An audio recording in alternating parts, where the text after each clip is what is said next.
ক্রিকেটারদেরকে নিয়ে কি ছেলে খেলা হচ্ছে? তারা কি ফুটবল এই কোর্ট থেকে লাথি মারলে ওই কোর্টে যাবেন, উইকেট থেকে লাথি মারলে এই কোর্টে আসবেন?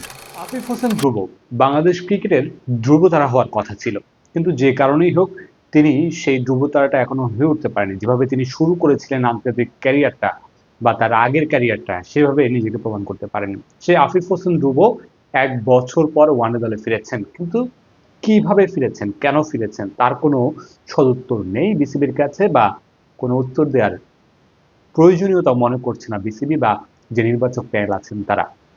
যদি একটু ঘটনাটা শুরু থেকে বলি, ওয়েস্ট ইন্ডিজের জন্য 15 সদস্যের স্কোয়াড ঘোষণা করেছে বিসিবি। সেখানে 1 বছর আগে ওয়ানডে খেলা আফিফ হোসেন ধ্রুবকে দলে ফেরানো হয়েছে। এর মাঝখানে আফিফ হোসেন ধ্রুব কোনো ওয়ানডে খেলেননি, কোনো ঘরোয়া টুর্নামেন্টে ওয়ানডে খেলেননি। তিনি যে টি-20 গুলো খেলেছেন বা 4 দিনের ম্যাচ খেলেছেন, সেই বিচারে আফিফকে ওয়ানডে দলে নেওয়া হয়েছে, সেটা কি আসলেই বোধগম্য বা যৌক্তিক? আসলে আফিফকে কেন দলে নেওয়া হচ্ছে আমরা সেটা জানতে চাই, আপনাদেরকেও জানাতে চাই, কিন্তু সেটা যে জানবো কার কাছে জানবো, কেউ এই বিষয়ে কথা বলছে না। বিসিবি থেকে অফিসিয়ালি কোনো বার্তা নেই। মানে ক্রিকেটারদেরকে নিয়ে যেন এক ধরনের ট্রাম্প কার্ড খেলা চলছে বিসিবিতে। আরেকটা উদাহরণ দিই, পারভেজ হোসেন ইমন, তাকে দলে ফেরানো হয়েছে, ওয়ানডে দলে তাকে নেওয়া হয়েছে। বাদ দেওয়া হয়েছে কাকে?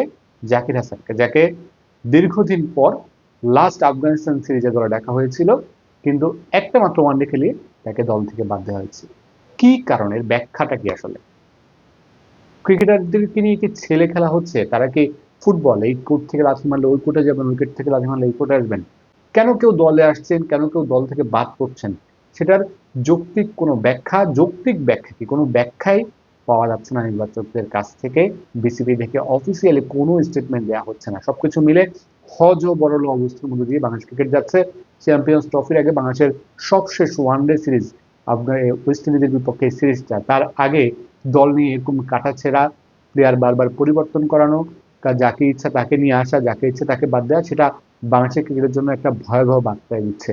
ওয়েস্ট ইন্ডিজ সিরিজে শান্তনু ইঞ্জুরির কারণে, তাওহিদ হৃদয়ের ইঞ্জুরির কারণে, মুশফিকুর রহিম ইঞ্জুরির কারণে এবং মুস্তাফিজ তিনি ছুটি নিয়েছেন, সাকিব আল হাসান তাকে বোর্ড রাখেনি, চ্যাম্পিয়ন্স ট্রফিতেও সাকিব থাকছে না, সেটা অনেকটা নিশ্চিত। সবকিছু মিলে অনেকগুলো সিনিয়র ক্রিকেটার দলে নেই, স্কোয়াডে নেই।